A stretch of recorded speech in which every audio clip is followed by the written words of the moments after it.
Vizag tech book స్వాగతం. నేను మీ నాగభూషణం గంట్ల. ఈరోజు ఈ వీడియో చేయడానికి కారణం ఆర్ఆర్బి ఎన్టీపీసీ అండి, అంటే నాన్ టెక్నికల్ పాపులర్ కేటగిరీస్ పోస్టుల యొక్క కొన్ని డౌట్స్ క్లారిఫై చేయడం కోసం ఈరోజు నేను ముందుకు వచ్చాను. అవి ఏంటి, ఆ డౌట్స్ ఏంటి, చాలామంది ఎలా అడుగుతున్నారంటే కామెంట్స్లో. సో కామెంట్స్లో అడిగిన కామన్ క్వశ్చన్స్ అన్నింటికి నేను కలిపి ఒక వీడియో చేస్తున్నానండి.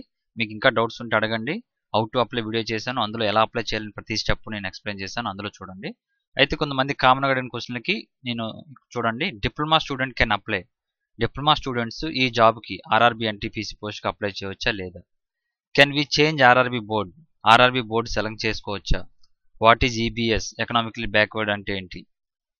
సో అలాగే వాట్ ఈజ్ ఈడబ్ల్యూఎస్ అంటే ఎకనామికల్లీ వీకర్ సెక్షన్ అంటే ఏంటి? ఈబీసీ అంటే ఏంటి? అలాగే which post is better for ఉమెన్స్కి బెస్ట్ పోస్ట్ ఏంటి? అలాగే final year students can apply. Final year చదువుతున్న స్టూడెంట్స్ దీనికి అప్లై చేయవచ్చా? అలాగే టైపింగ్ టెస్ట్ ఇంగ్లీష్లో ఉంటుందా, హిందీలో ఉంటుందా? అలాగే కంప్యూటర్ బేస్డ్ యాప్టిట్యూడ్ టెస్ట్ అందరికీ ఉంటుందా, కొంతమందికి ఉంటుందా? మాడిఫికేషన్స్ మనం ఎలా చేసుకోవచ్చు, ఎన్నిసార్లు చేసుకోవచ్చు, ఏవి చేసుకోవచ్చు, ఏమి చేసుకోకూడదు? ఇలాంటి క్వశ్చన్స్ అన్ని కామెంట్స్లో చాలా అడిగారండి. నేను మీకు క్లియర్గా ఒక్కొక్కటి చెప్పుకుంటూ వెళ్తాను. ఇందులో మొదటగా మనకి చెప్పుకోవాల్సింది మోస్ట్ ఇంపార్టెంట్, డిప్లొమా. ఎవరైతే డిప్లొమా చదివి ఉన్నారో క్యాండిడేట్స్ వాళ్ళు ఈ పోస్ట్కి ఎలిజిబుల్లా కాదా అనేది మన ఈ వీడియోలో మనం తెలుసుకుందామండి. ఇది తెలుసుకునే ముందు ఇంకా మా ఛానల్ ఎవరైనా సబ్స్క్రైబ్ ఉంటే చూస్తూ ఉంటే మా ఛానల్ సబ్స్క్రైబ్ అవ్వండి. అలాగే మా ఛానల్ నుంచి వచ్చే ప్రతి వీడియో నోటిఫికేషన్ పొందాలనుకుంటే ఇక్కడ కనిపిస్తున్న బెల్ ఐకాన్ మీద ఒకసారి ప్రెస్ చేయండి. ఈ వీడియో నచ్చినట్టయితే లైక్ చేయండి, మీ ఫ్రెండ్స్ అండ్ ఫ్యామిలీ మెంబర్స్కి ఈ వీడియోని షేర్ చేయండి. సో మనకి ఇది ఆన్లైన్లో అప్లై చేసుకోవడానికి 1వ తారీఖు నుంచి స్టార్ట్ అయిందండి. 1వ తారీఖు నుంచి మళ్ళీ మనకి లాస్ట్ డేట్ వచ్చి 31/3/2019. సో ఇంకా మనకి టైం ఉంది కాబట్టి మీరు అన్ని క్లియర్గా తెలుసుకున్న తర్వాత అప్లై చేయండి. మేము చెప్తున్నాం ఆల్రెడీ, ప్రతి పాయింట్ పిన్ పాయింట్ ప్రతి చెప్తున్నాం, చూసుకొని అర్థం చేసుకొని చేయండి. ఏమైనా తప్పులు చేస్తే మాడిఫికేషన్స్ ఉన్నాయి, మాడిఫికేషన్ కూడా ఎక్కువ సార్లు లేదండి, అదేంటి ఎన్నిసార్లు ఉందో కూడా తెలుసుకుందాం. అయితే ముందు మనం డిప్లొమా స్టూడెంట్స్ దీనికి అప్లై చేయడానికి వీలుందా లేదా? సో డిప్లొమా స్టూడెంట్స్ ఇక్కడ చూడండి, ఏవైతే details of vacancy at glance దగ్గరకు వస్తే undergraduate post with minimum education qualification of 12th or +2 stage or its equivalent examination అని ఇచ్చాడు కదండి. డిప్లొమా అనేది ఈక్వలెంట్ 12+2 అండి. 12+2 అంటే మనకి మ్యాథ్స్, ఫిజిక్స్, కెమిస్ట్రీ ఏవైతే ఉన్నాయో అవి కూడా డిప్లొమాలు ఉంటాయి. సో ఇట్స్ ఈక్వలెంట్ ఎగ్జామినేషన్ అని ఇచ్చాడు కాబట్టి మనం డిప్లొమా వాళ్ళు అప్లై చేయవచ్చండి. అయితే డిప్లొమాలు అప్లై చేస్తున్నప్పుడు, ఓన్లీ డిప్లొమాతో అప్లై చేస్తున్నప్పుడు ఈ పోస్టులు మాత్రమే వస్తాయండి. ఏదైతే junior clerk cum typist, accounts clerk typist, junior time keeper, trains clerk, commercial come ticket clerk, ఈ పోస్టులు మాత్రమే మనకి డిప్లొమా క్వాలిఫికేషన్స్ వస్తాయి. అయితే గ్రాడ్యుయేట్ పోస్టులు ఏవైతే ఉన్నాయో అవి మనకి ప్రయారిటీలో చూపించవండి. ఇప్పుడు నేను వీడియో చేసినప్పుడు నేను గ్రాడ్యుయేట్తో అప్లై చేశాను విత్ డిప్లొమాతో కాబట్టి నాకు అన్ని పోస్టులు ప్రయారిటీతో చూపించాయి. కానీ మీరు ఓన్లీ డిప్లొమాతో అప్లై చేస్తున్నప్పుడు ఏవైతే ఏ పోస్టులు ఏవైతే ఉన్నాయో, అండర్ గ్రాడ్యుయేట్ పోస్టులు ఏవైతే ఉన్నాయో అవే మీకు ఆప్షనల్ వస్తాయి. అయితే ఇక్కడ మనం చూడండి, గమనించండి, ఏజ్ మాత్రం చాలా ఇంపార్టెంట్ అండి. ఎవరైతే 18 years to 30 years మధ్యలో ఉన్నారో వాళ్ళు మాత్రమే అప్లై చేయడానికి అవుతుందండి. ఏజ్ రిలాక్సేషన్ ఎలాగా ఉందండి అంటే, ఫర్ ఎగ్జాంపుల్ ఓబీసీతో మీరు అప్లై చేసుకుంటే ఇంకో 3 years అంటే మీకు 33 సంవత్సరాలు ఉన్నా మీరు అప్లై చేసుకోవచ్చు. అయితే మీ డేట్ ఆఫ్ బర్త్ మాత్రం 1/7/2019 అండి. అంటే 7వ నెల 1వ తారీఖు వరకు మీ ఏజ్ ఎంత ఉందో చూసుకోవాలి. ఒకవేళ దాటి లేకపోతే మీకు ఎలిజిబుల్ చేసుకునే అప్లై అవకాశం ఉండదండి. ఇక్కడ చూడండి, ఇంపార్టెంట్ డేట్ మాత్రం 1/7/2019. ఇదేంటండి, ఏజ్కి, మీ ఏజ్ చూసుకోవడం కోసం మాత్రం 1/7/2019 చూసుకోవాలి. సో ఫైనల్గా నేను చెప్పేది ఏంటంటే, డిప్లొమా స్టూడెంట్స్ ఈ ఆర్ఆర్బి ఎన్టీపీసీ దానికి అప్లై చేసుకోవచ్చు. రెండోది, can we change RRB board? మనం అప్లై చేసిన తర్వాత కానీ అప్లై చేయకముందు కానీ ఏదో ఒక బోర్డు సెలెక్ట్ చేసుకోవాలండి. అప్లై చేసిన తర్వాత బోర్డు చేంజ్ చేసుకునే అవకాశం ఉందా లేదా అనేది క్వశ్చన్ చాలా మంది అడుగుతున్నారండి. సో ఇది అప్లై చేంజ్ చేసుకునే బోర్డు అవకాశం అయితే లేదండి. సో మనకి అప్లై చేసే ముందే క్లియర్గా చెప్తున్నాడు అండి, please note that RRB one selected cannot be changed. అంటే మీరు ఇందులో ఏదో ఒక బోర్డు సెలెక్ట్ చేసుకున్న తర్వాత ఇక చేంజ్ చేసుకునే అవకాశం ఉండదండి. సో మీరు బోర్డు చేంజ్ చేసుకునే ముందు, అంటే ఏదైతే సెలెక్ట్ చేయాలనుకుంటున్నారో ఆ సెలెక్టేషన్ బోర్డు మాత్రం కంపల్సరీగా ముందే ఫైనలైజేషన్ చేసుకున్న తర్వాతే అప్లై చేయండి. ఎందుకు ఫైనలైజ్ చేసుకోవాలనుకుంటే, ఇక్కడ అమ్మాయిలు అప్లై చేసేటప్పుడు కొన్ని పోస్టులు కొన్ని బోర్డులకు ఉంటున్నాయి, కొన్ని బోర్డులకు ఉండట్లేదండి. సో అవి కూడా మీరు చూసుకొని అప్లై చేసుకోండి. Next, what is EBC? EBC అంటే ఏంటి? అప్లై చేస్తున్నప్పుడు ఈబీసీ ఆప్షన్ వస్తుందండి. ఈ ఈబీసీ గురించి తెలుసుకోవాలనుకుంటే నేను ఆల్రెడీ హౌ టు అప్లైలో చెప్పాను. ఈబీసీ అంటే ఎకనామికల్లీ బ్యాక్వర్డ్ క్లాస్ అండి. ఎకనామికల్లీ బ్యాక్వర్డ్ క్లాస్ ఎవరైతే ఉన్నారో వాళ్ళకి ఫీజు కన్సెషన్ ఉంటుందండి. అంటే మీరు అప్లై చేసేటప్పుడు ఫీజు కన్సెషన్ కావాలనుకుంటే ఎస్ పెట్టాలండి. ఈబీసీ పెట్టుకొని ఎస్ పెడితే ఒక సర్టిఫికేట్ సబ్మిట్ చేయాల్సి వస్తుందండి. ఆ సర్టిఫికేట్ యొక్క నెంబర్ కూడా సబ్మిట్ చేయాల్సి వస్తుంది. సో ఎవరైతే ఓసీలో ఉండి ఈబీసీలో అంటే ఎకనామికల్లీ బ్యాక్వర్డ్ క్లాస్లో ఉండి ఫీజు కట్టలేము అనుకున్న వాళ్ళకి ఈబీసీ ఉపయోగపడుతుందండి. అంతే తప్ప ఇంకేమీ లేదండి. ఈబీసీ వల్ల మనకి ఏజ్ రిలాక్సేషన్ ఉండదండి. తర్వాత జాబులు సపరేట్గా ఉండదండి. జాబులు కూడా సపరేట్గా స్పేర్ చేయడం అంటూ ఉండదు. సో ఇది ఓన్లీ ఫీ కన్స్ట్రక్షన్ కోసం మాత్రమే అండి. Okay, next EWS. ఈడబ్ల్యూ కోసం నేను ఆల్రెడీ సపరేట్గా ఒక వీడియో చేయడం జరిగిందండి. ఎకనామికల్లీ వీకర్ సెక్షన్ అంటారు. ఎకనామికల్లీ వీకర్ సెక్షన్ అంటే ఎవరైతే ఓబీసీ ఎస్సీ ఎస్టీ కాకుండా ఓసీలో ఉండి వాళ్ళ ఇన్కమ్ 8 lakhs లోపు ఉండి వాళ్ళు సర్టిఫికేట్ ప్రొడ్యూస్ చేయగలిగితే ఈ ఈడబ్ల్యూఎస్ అప్లై చేయాలి. అయితే వీళ్ళ కోసం మనకి గవర్నమెంట్ 10% జాబ్స్ స్పేర్ చేసిందండి. పడిన ప్రతి గవర్నమెంట్ నోటిఫికేషన్లో 10% పోస్టులు మాత్రం ఓన్లీ ఈడబ్ల్యూఎస్ కోసం ఉంచుతున్నారండి. సో ఈ సర్టిఫికేట్ మీరు తెచ్చుకోగలిగితే దీనికి తెచ్చుకోవడం కోసం ఏంటేంటి కావాలి అనేది ఎలా తేవాలనేది కూడా నేను ఒక వీడియో చేశాను, అందులో మీరు చూడండి. ఇది ఈడబ్ల్యూఎస్లోకి వస్తుందండి. అయితే ఇది మీరు లేకపోతే, మీరు ప్రొడ్యూస్ చేయకపోతే, వాడిచ్చిన డేట్లో మీరు ప్రొడ్యూస్ చేయకపోతే మిమ్మల్ని అన్రిజర్వ్డ్ కేటగిరీలో చూస్తారండి. Next, which post is better for women. Women's కోసం బెస్ట్ పోస్ట్ సజెస్ట్ చేయండి అని చెప్పి కింద కామెంట్స్లో అడగడం జరిగిందండి. అదేంటో ఒకసారి చూద్దామండి. సో పోస్టులు మీకు ప్రయారిటీ వచ్చిన తర్వాత, అంటే మీరు డిగ్రీ పెట్టవచ్చు, 10+2 పెట్టవచ్చు. అందులో ప్రయారిటీ వచ్చిన తర్వాత ఈ టేబుల్ ఒకసారి చూసుకోండి. ఇందులో మనకి రన్నింగ్ స్టాఫ్ కొన్ని ఉన్నాయండి. రన్నింగ్ స్టాఫ్ అంటే గూడ్స్ గార్డు ఇలాంటివండి, మనం గూడ్స్లో వెళ్లాల్సి ఉంటుందండి. సో ఉమెన్స్ అంటే ఒక ప్లేస్లో, ఒక స్టేషన్లో, ఒక రైల్వే స్టేషన్లో కూర్చొని చేసే పని అయితే బాగుంటుందండి నా ఉద్దేశం. మీకు ఎలా నచ్చితే అలా వెళ్ళొచ్చు. ఫర్ ఎగ్జాంపుల్ మీరు స్టేషన్ మాస్టర్ సెలెక్ట్ చేసుకుంటే, స్టేషన్ మాస్టర్ అనేది ఏదో ఒక స్టేషన్లో మీకు పోస్టింగ్ ఇస్తారు. ఆ స్టేషన్లో మాత్రమే మీరు జాబ్ చేయాల్సి వస్తుంది. ఒకవేళ ట్రాన్స్ఫర్ అయితే ఇంకో స్టేషన్ ట్రాన్స్ఫర్ అవుతుంది. అలా కాకుండా మీరు గూడ్స్ గార్డ్ సెలెక్ట్ చేసుకున్నారు అనుకోండి, అంటే కంపేర్ టు పే అయితే మనకి ఎక్కువ వచ్చేది 6 ఏదైతే సెలెక్ట్ చేసుకుంటారో అది ఎక్కువ వస్తాయండి. దాని తర్వాత ఎక్కువ వచ్చేది 5th. ఒకవేళ మీరు గూడ్స్ గార్డ్ సెలెక్ట్ చేసుకుంటే అది రన్నింగ్ స్టాఫ్ అంటారండి. అంటే ఒక లొకేషన్ టు ఒక లొకేషన్ రోజు ట్రావెల్ చేయాల్సి వస్తుంది మీరు గూడ్స్తో పాటు. లేకపోతే పాసింజర్ ట్రైన్ కానీ గూడ్స్ ట్రైన్లో కానీ గూడ్స్ గార్డు కంటిన్యూగా వెళ్లాల్సి ఉంటుంది. సో అది చూసుకొని మీరు సింగిల్ లొకేషన్లో ఉండే జాబ్ ఏదైనా సెలెక్ట్ చేసుకుంటే మంచిదని నా ఉద్దేశం అండి. అలాగే టైపింగ్ స్కిల్ టెస్ట్ ఉన్నవి జాబ్స్ అన్ని ఒక లొకేషన్లో కూర్చొని చేసేవే మాత్రమే అండి. ఇవి టైపింగ్ స్కిల్ టెస్ట్ దేనికైతే ఉన్నాయో ఆ పోస్టులన్నీ ఒక సింగిల్ లొకేషన్లో ఉండేవే. సో మీరు ఇవి సెలెక్ట్ చేసుకుంటే చాలా మంచిదండి. అంటే మీరు టికెట్ క్లర్క్ అంటే మన టికెట్లు ఇష్యూ చేసే కౌంటర్ కానీ అలాంటి దగ్గర ఉండేవన్నీ ఈ టైపింగ్ స్కిల్ టెస్ట్ ఉండేవండి. సో అంటే కంప్యూటర్ మీద మీ జాబ్ ఉంటుంది. సో ఇవి సెలెక్ట్ చేసుకుంటే చాలా మంచిదని అనుకుంటున్నానండి ఉమెన్స్కి. నెక్స్ట్ మోస్ట్ ఇంపార్టెంట్ అండి, 6th point, final year students can apply. Final year చదువుతున్న స్టూడెంట్స్ అప్లై చేయవచ్చా అని. అంటే for example inter second year చదువుతున్న కానీ, అంటే 10+2 ఈక్వల్ అంటే వాళ్ళకి ఫైనల్ ఇయర్ అవుతుంది. అలాగే డిగ్రీ చదువుతున్న వాళ్ళండి, డిగ్రీ ఫైనల్ ఇయర్ చదువుతున్న వాళ్ళు అప్లై చేయవచ్చా అని అడిగాడండి క్వశ్చన్. చాలా మంది అడుగుతున్నారు ఈ క్వశ్చన్కి వాళ్ళు ఏం సమాధానం చెప్పారో చూద్దాం. సో ఇక్కడ చూడండి, candidate should ensure that the process of fulfil eligibility conditions prescribed for the post on the closing date of online registration, that is as on 31/3/2019. Candidates waiting for final results of prescribed education qualification should not apply. So me certificate ఏదైతే ఉందో, మీరు select అయిన తర్వాత certificate ఏదైతే ఉందో 31/3/2019 అంటే ఈ నెల చివరిలోపు మీ సర్టిఫికేట్ పొంది ఉండాలండి. ఒకవేళ మీరు ఫైనల్ ఇయర్ చదివి ఏప్రిల్లో ఎగ్జామ్ రాస్తాం, మేలో ఎగ్జామ్ రాస్తాం, రిజల్ట్స్ జూన్ జూలైలో వస్తాయి అనుకుంటే వాళ్ళు అప్లై చేయడానికి కుదరదు. ఎవరైతే కంప్లీట్ అయ్యి ఎవరైతే ఉన్నారో వాళ్ళకి మాత్రమే క్లియర్గా ఇవ్వడం జరిగిందండి. ఒకవేళ 31లోపు మీకు రిజల్ట్స్ వచ్చేస్తాయి, మనం అప్లై చేసే టైంకి మన దగ్గర సర్టిఫికేట్ ఉంటుంది అని అనుకుంటే మనం అప్లై చేయవచ్చండి. లేదంటే అప్లై చేయడానికి కుదరదండి.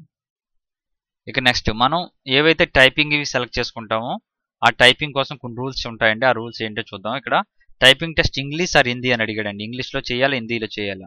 ఇక్కడ మనం ఒకసారి ఆ నోటిఫికేషన్ చూద్దామండి. సో ఈ టైపింగ్ స్కిల్ టెస్ట్ హిందీలో ఉంటుందా ఇంగ్లీష్లో ఉంటుందని మీరు అడిగారు కదండి క్వశ్చన్. ఫర్ ద పోస్ట్ అంటే ఏ పోస్టులు సెలెక్ట్ చేసుకుంటే టైపింగ్ ఉంటుందంటే senior clerk cum typist, junior accountant assistant cum typist, senior time keeper, junior clerk cum typist, accounts clerk cum typist and junior time keeper.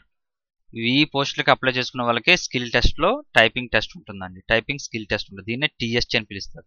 అయితే టీఎస్టీ అనేది only qualifying nature అండి. Qualifying nature అంటే మీరు minimum pass అవ్వాలి అంతే, అంతేగాని మెరిట్లో అవి చూడరు. ఒక పోస్ట్కి 8 మందిని చెప్పని పిలుస్తారండి. చూడండి ఇక్కడ క్లియర్గా రాశాడు, qualifying nature only, marks obtained in the typing skill test shall not be added in the making మెరిట్లో ఫైనల్ చేయడానికి ఇది ఉపయోగపడదండి. మీరు CBT2 ఎగ్జామ్ ఏదైతే ఉందో అదే most important. Shall be conducted for which the number of candidates equal to the 8 times of the number of vacancy. ఒక వేకెన్సీకి 8 మందిని పిలుస్తారండి టైపింగ్ స్కిల్కి. ఇందులో మనకు వచ్చింది the candidate should be able to type 30 words per minute. అంటే నిమిషానికి 30 words మీరు type చేయాల్సి వస్తుందండి ఇంగ్లీష్లో. ఒకవేళ హిందీలో అయితే మీరు హిందీలో టైప్ చేయాలనుకుంటే 25 వర్డ్స్ పర్ మినిట్ అండి. అర్థమైంది కదండి. ఇక్కడ మనకి క్లియర్గా ఇచ్చాడు చూడండి, ఆర్ అంటే హిందీ ఆర్ ఇంగ్లీష్, ఈ 2 లాంగ్వేజ్లో ఏదో ఒక లాంగ్వేజ్ మాత్రం మీరు చేయాలండి కంపల్సరీ. సో ఇదండి. సో దీంట్లో పీడబ్ల్యూడి క్యాండిడేట్స్ ఉంటారు. పీడబ్ల్యూడి క్యాండిడేట్స్ అయితే ఎన్ఎక్జర్ 5లో ఒక అప్లికేషన్ ఇచ్చారండి. వాళ్ళు ముందు సబ్మిట్ చేసిన తర్వాత 40% అబవ్ ఉంది అని అనుకుంటే, అంటే ఎగ్జామ్ ముందే సబ్మిట్ చేయాల్సి వస్తుంది. సో ఇది మీరు గమనించాలండి. సో నెక్స్ట్ 8th పాయింట్ అండి, CBAT అంటే computer based aptitude test. Computer based aptitude test అనేది అసిస్టెంట్ లోకో పైలట్కి ఉంటుందండి, తర్వాత స్టేషన్ మాస్టర్కి ఉంటుందండి. సో ఇది అందరికీ ఉండదండి. ఇప్పుడు NTPC పోస్టులు పడిన దాంట్లో ఓన్లీ స్టేషన్ మాస్టర్ మాత్రమే కంప్యూటర్ బేస్డ్ యాప్టిట్యూడ్ టెస్ట్ ఉంటుందండి. ఇక ఫైనల్గా మాడిఫికేషన్స్ చేసుకోవచ్చా లేదా. మాడిఫికేషన్స్ అంటే ఓన్లీ మీ నేము, మొబైల్ నెంబరు, ఈమెయిల్ మార్చుకోవడానికి అవ్వదు.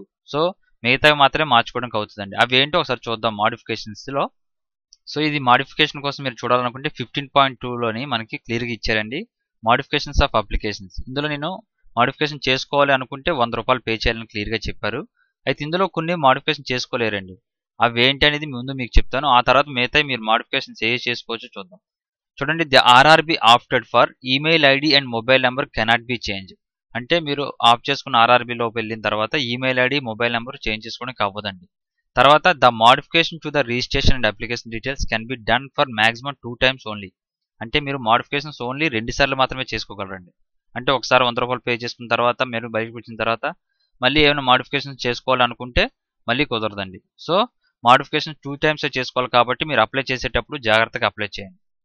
ఇక ఇందులో మీరు మాడిఫికేషన్ చేసేటప్పుడు SC, ST2, ER అలాగే OBC టు మీరు మార్చుకునే అవకాశం ఉంటాయండి. ఇక్కడ చూడండి క్లియర్గా ఇచ్చారు. In case the candidate modifying the is community from SC, SC to unreserved ఆర్ OBC, he will have to pay the difference in the examination fee. అంటే మీరు ఫర్ ఎగ్జాంపుల్ ముందు SC, STకి మారాలనుకుంటున్నారు అనుకోండి, ఈ డిఫరెన్స్ ఫీ ఏదైతే ఉందో అది పే చేయాల్సి వస్తుందండి. అంటే మీరు ముందు 250 రూపాయలు పే చేస్తుంటారు, కానీ అన్రిజర్వ్డ్ పే చేయాలంటే 500 పే చేయాలి. సో 500 రూపాయలు పే చేయాల్సి వస్తుంది. అలాగే similarly if the candidate is switching from ex service man, PWD, female, transgender to unreserved to OBC, అప్పుడు కూడా డిఫరెన్స్ ఏదైతే ఉందో అది కూడా పే చేయాల్సి వస్తుందండి. సో కమ్యూనిటీ పే చేంజ్ చేయాలనుకున్నప్పుడు ఈ డిఫరెన్సెస్ ఉంటాయండి, మీరు గమనించాలి. అయితే మీరు గమనించాల్సిన మెయిన్, మనకి మాడిఫికేషన్ అనేది ఓన్లీ 2 టైమ్స్ మాత్రమే ఉంటుందండి, అది గమనించాలి. సో ఇంకా కామన్ అడిగే క్వశ్చన్, అన్ని స్టేజెస్కి నార్మలైజేషన్ ఉందా, నార్మలైజేషన్ అన్ని స్టేజెస్ ఉందా లేదని అడుగుతున్నారండి. Short listing of candidates for various stages shall be based on the normalised marks obtained by them when our CBT is conducted in multiple sessions. అంటే for example okay ఎగ్జామ్ని multiple సెషన్స్లో పెడితే, అంటే ఒకే ఎగ్జామ్ని, అంటే ఇప్పుడు stage 1 exam జరిగింది, ఆ ఎగ్జామ్కి ఎక్కువ మంది అప్లై చేశారు, ఒక రోజు పెట్టలేరు కాబట్టి వాళ్ళు మల్టిపుల్ సెషన్స్ పెడతారు. ఆ మల్టిపుల్ సెషన్ పెట్టారు అంటే కంపల్సరీగా నార్మలైజేషన్ చేస్తారు. అలాగే స్టేజ్ 2 కూడా మల్టిపుల్ సెషన్స్ పెడితే నార్మలైజేషన్ చేస్తారు. అంటే ఫర్ ఎగ్జాంపుల్ ఇప్పుడు స్టేషన్ మాస్టర్కి స్టేజ్ 2కి కొంతమంది రాశారు అనుకోండి, ఒక సెషన్లో అయిపోయింది అనుకోండి, దానికి నార్మలైజేషన్ అవసరం లేదు. కానీ అలా జరగదు, చాలా లక్షల్లో కోట్లలో అప్లై చేస్తారు కాబట్టి కంపల్సరీగా మల్టిపుల్ సెషన్స్ పెడతారు. Next, calculation of normalised marks for multi session papers in first stage CBT for some 7th CPC levels and second stage CBT and for CBAT the examination may have to be conducted in multiple sessions. Multiple సెషన్స్లో ఎప్పుడైతే పెట్టారో అన్నిసార్లు మనకి normalisation అనేది చేస్తారు compulsory. ఆ formula ఏంటనేది ఇంతకుముందు నార్మలైజేషన్ ఫార్ములా గురించి మనం చెప్పుకున్నాం. ఇక ఈ ఫార్ములాతోనే వాళ్ళు నార్మలైజేషన్ చేస్తారండి. ఇక ఎగ్జామ్ లాంగ్వేజ్ గురించి అండి. ఎగ్జామ్ లాంగ్వేజ్ కూడా మనం ఇంగ్లీష్ కామన్గా ఉంటుందండి, మిగతా లాంగ్వేజ్ మీకు నచ్చింది డ్రాప్ డౌన్లో ఉంటుంది. ఇంగ్లీష్ ఆర్ తెలుగు, తమిళ్, మనకి ఏ లాంగ్వేజ్ కావాలనుకుంటే ఆ లాంగ్వేజ్ సెలెక్ట్ చేసుకోవచ్చు. So choice of exam language గురించి ఆల్రెడీ మనకి ఇంతకుముందు చెప్పానండి హౌ టు అప్లైలో. Choice of exam language, English is the default language. అంటే పేపర్ తయారు చేయడం ఇంగ్లీష్లో తయారు చేస్తాడండి, దాన్ని ట్రాన్స్లేట్ చేస్తాడు. In case the candidate wishes to choose any other language then the same can be selected from the drop down list of the languages. Okay, drop down list వస్తుంది, అందులో మీరు సెలెక్ట్ లాంగ్వేజ్ చేసుకోవచ్చు. అంతేగా నేను English select చేశానంటే English compulsory ఉంటుందండి, మీరు ఇంకో లాంగ్వేజ్ సెలెక్ట్ చేసుకోవచ్చు. అంటే కంపల్సరీ మీరు లోకల్ లాంగ్వేజ్ పెట్టుకోండి, ఎందుకంటే చాలా బెస్ట్. ఇంగ్లీష్లో ఉంటుంది, తెలుగులో కూడా ఉంటుంది. then the same can be selected from the drop down list language. The languages listed are Assami, Bengali. చూడండి మన తెలుగు ఉందండి, Telugu and Urdu. So in case of any disparity dispute in the questions between the English and the opted language, the content of the English version shall be prevail. అంటే మీరు ఏ language ఇచ్చినా ఇంగ్లీష్లో ఏదైతే ఉందో అదే ఫైనల్ అండి. ఇంగ్లీష్ ఇచ్చే అంటే ఇంగ్లీష్లో వాడు క్వశ్చన్ తయారు చేస్తాడు కాబట్టి ఇంగ్లీష్లో చదువుకొని మీరు ఫైనలైజ్ చేసుకోవాలి. సో ఇదండి మీకు మీరు అడిగిన డౌట్లన్నీ నేను క్లారిఫై చేశాను అనుకుంటున్నాను. సో ఇంకొక డౌట్ అండి, అందరూ డిగ్రీ ఓపెన్ డిగ్రీ చేసి ఎవరైతే వస్తారో వాళ్ళకి 10+2% ఎంత ఇవ్వాలని అడుగుతున్నారండి. దానికి ఏంటంటే యాక్చువల్గా మీరు 10+2 చేయకుంటే డైరెక్ట్గా డిగ్రీ చేసిన వానికి ఏంటంటే ఇక్కడ నోటిఫికేషన్లో క్లియర్గా తెలియజేయలేదు. మీరు ఒకసారి అప్లై చేసి చూడండి, మీకు ఎలిజిబిలిటీ ఏవైతే పోస్టులు వచ్చాయో అవి మాత్రం ఉంటాయండి. మీరు పర్సెంటేజ్ ఇవ్వకుండా ముందుకు వెళ్ళడానికి అవుతుందో లేదో ఒకసారి మీరు చెక్ చేసుకోండి. నేనైతే ట్రై చేయలేదు. ఇక్కడ డైరెక్ట్ ఇంటర్ లేకుండా డిగ్రీ అనేది ఆప్షన్లో కూడా ఇక్కడ నోటిఫికేషన్ ఇవ్వలేదు. నెక్స్ట్ ఎగ్జామినేషన్ సెంటర్ గురించి అడుగుతున్నారండి. ఎగ్జామినేషన్ సెంటర్ గురించి వీళ్ళు ఇక్కడ ఇవ్వలేదు, అంటే మనం అప్లై చేసేటప్పుడు కూడా మనకు చాయిస్ అడగలేదు. సో యాజ్ పర్ బోర్డుకి వెళ్తారండి, అంటే మనం ఏ బోర్డు చెప్తే అప్లై చేసామో దాని అండర్లో సెంటర్ వచ్చి ఇలా ఉంటుందండి. లేదు అంటే ఎక్కువ పోస్టులు అప్లై చేస్తారు కాబట్టి CBT1 ఏవైతే CBT1 ఉందో యాజ్ పర్ యువర్ అడ్రస్ అండి. అంటే మీరు అడ్రస్ విశాఖపట్నం నుంచి ఇచ్చారనుకోండి, విశాఖపట్నం లోకల్లో మీకు సెంటర్ వస్తుంది. కానీ CBT2 మాత్రం కంపల్సరీ బోర్డు ఏరియాలోకి వెళ్ళి రాయాలి. అర్థమైంది కదండి. ఫర్ ఎగ్జాంపుల్ మీరు RRB చెన్నై అప్లై చేసుకున్నారు అనుకోండి, RRB చెన్నైకి వెళ్ళి రాయవలసి వస్తుంది. CBT2 ఎగ్జామ్ అండి.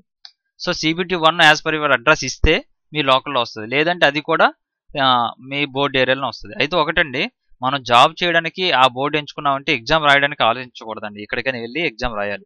చాలా మంది అడుగుతున్నారండి ఆప్షన్స్లో, నేను ఆ బోర్డు సెలెక్ట్ చేసుకుంటే అక్కడికి వెళ్ళి ఎగ్జామ్ రాయాలా, నా లోకల్లో ఎగ్జామ్ పెట్టుకోవడానికి అవ్వదా అని. మీరు ఎగ్జామ్ రాయడానికి అక్కడికి వెళ్ళకపోతే మీరు జాబ్ చేయడానికి అక్కడికి ఎలా వెళ్తారు? అది ఆలోచించుకొని మీరు బోర్డు పెట్టుకోండి. లేదు నేను టఫ్గా చదవగలను, ఖచ్చితంగా కష్టపడతాను అంటే మాత్రం లోకల్ బోర్డు పెట్టుకోవడం చాలా మంచిదండి. ఎందుకంటే మన జాబ్ లొకేషన్ అనేది మన హోమ్కి దగ్గరలో ఉంటుంది. సో ఇదండి వీడియో. మీకు నచ్చితే లైక్ చేయండి, షేర్ చేయండి. Thank you for watching. నా భూషణ్ గంట్ల సైనింగ్ ఆఫ్.